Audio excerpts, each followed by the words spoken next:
রাজনৈতিক পেছনে তিনজন পোলিং এজেন্ট তারা বেসিক্যালি তাদের যে পোলিং যে কার্ড রয়েছে সেটা সংগ্রহ করার জন্য আসে। তো এখানে যে অভিযোগটা আমরা শুনেছি বা পরিলক্ষিত হয় সেটা হচ্ছে যে নির্বাচনের যে আঙিনা সেখানে তারা প্রবেশ করে। অভিযোগটি পাওয়ার সাথে সাথেই এআরওর নির্দেশনায় এখানে প্রিজাইডিং অফিসার, সেনাবাহিনী, পুলিশ এবং একই সাথে দুই রাজনৈতিক দলের যারা প্রতিনিধি রয়েছে, একই সাথে এখানকার যে আনসার আছে সবাই মিলে এটাকে সমাধান করা হয়।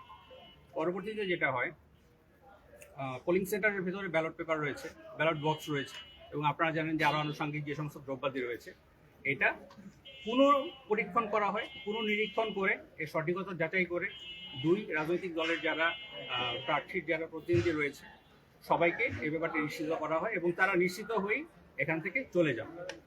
তো কালকের জন্য আমরা যেটা বলবো যে এই কালকের যে ভোট বা নির্বাচনী যে কালকে যে ভোট গ্রহণ হচ্ছে সেখানে এখানকার যারা ভোটাররা রয়েছেন এই কেন্দ্রের তারা নিশ্চিন্তে এবং নির্বিঘ্নে এখানে ভোট দিতে পারবেন বলে আমি মনে করি। ধন্যবাদ সবাই।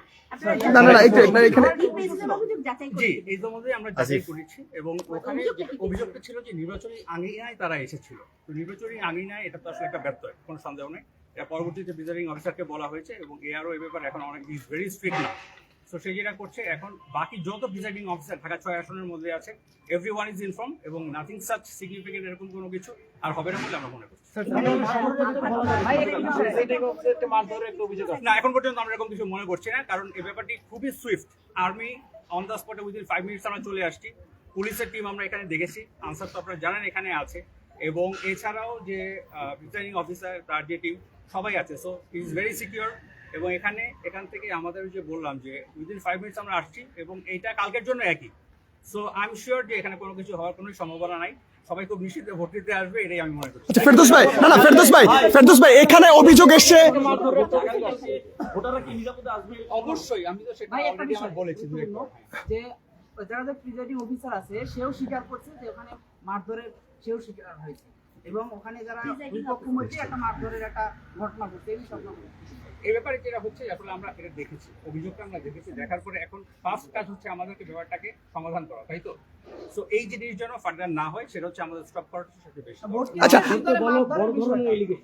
এই পর্যন্ত আমার বলার ছিল, আপনাদের অন্য কিছু বলার থাকলে আমি সেনাবাহিনীর দায়িত্ব সূত্রাপুর কমিউনিটি সেন্টারের সামনে কি হয়েছিল এটা কারাদণ্ডের একটা বিষয় বলেছিল। এই ব্যাপারে আমি একজনকে 2 দিনের কারাদণ্ড দেওয়া হয়েছে। আচ্ছা, এটা জুডিশিয়াল ম্যাজিস্ট্রেট এরকম আমরা শুনেছি একটি দলের ভোট প্রদান এবং তার সাথে কিছু টাকা এর সাথে এরকম একটা ইস্যু আমরা শুনেছি।